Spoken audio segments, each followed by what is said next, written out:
Well, hello, cake family. Let's get started with our Cake Cat flour cake. To start, we're going to add a dollop of frosting onto our cake board to allow the first layer of cake to stick to the board. For this order, we made 3 6-inch vanilla cakes and serrated the top of each cake for an even flat layer.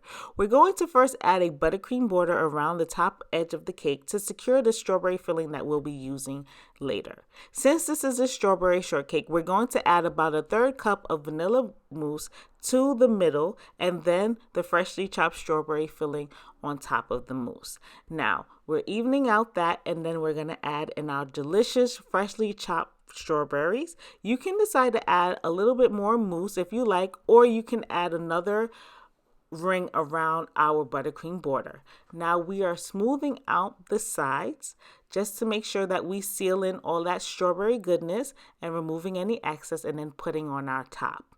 Again, we're going to just smooth out the sides again as we did previously, making sure that it's all sealed in, all that strawberry filling, all the mousse is sealed in, and then we're going to add another border around our second layer of cake, adding in our mousse as we did previously, smoothing that down as we did before, and then we're going to add in our freshly chopped strawberries.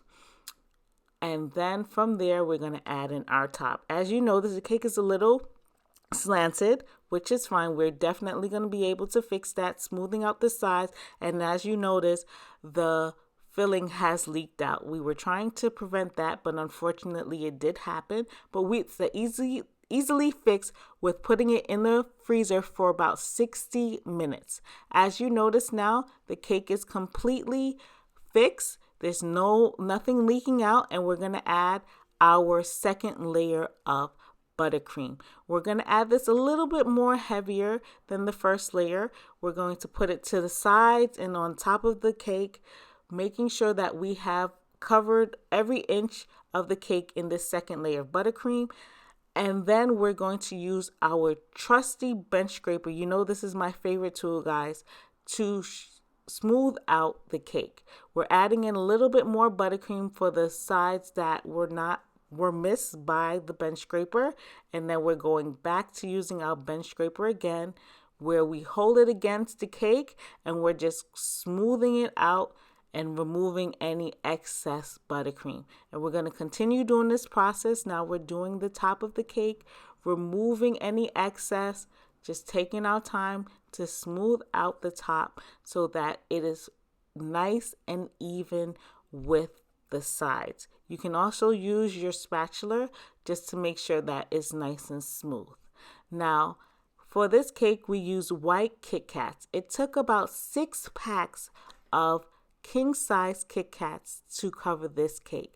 The goal was to actually cover the entire cake with Kit Kats, but unfortunately, with us being at stay-at-home restrictions right now, it was a little challenging trying to find these Kit Kats. So we had a little opening, and for that opening, we're deciding to fill it with our floral design. So first, we cover the Kit Kats with our beautiful gold and hot pink ribbon. And then we are using our Wilton's tip. This is a 1M tip to make rosettes. And we're going to use the rest of the Wilton's tip to make a beautiful design, floral designs. I'm adding in some dragées, some gold dragées to just jazz up the cake. And there you have it, guys. This is our Kit Kat floral cake. If you haven't already, subscribe to my page and make sure you join us at www.bakewithmel.com for the entire recipe for this cake and step-by-step instructions.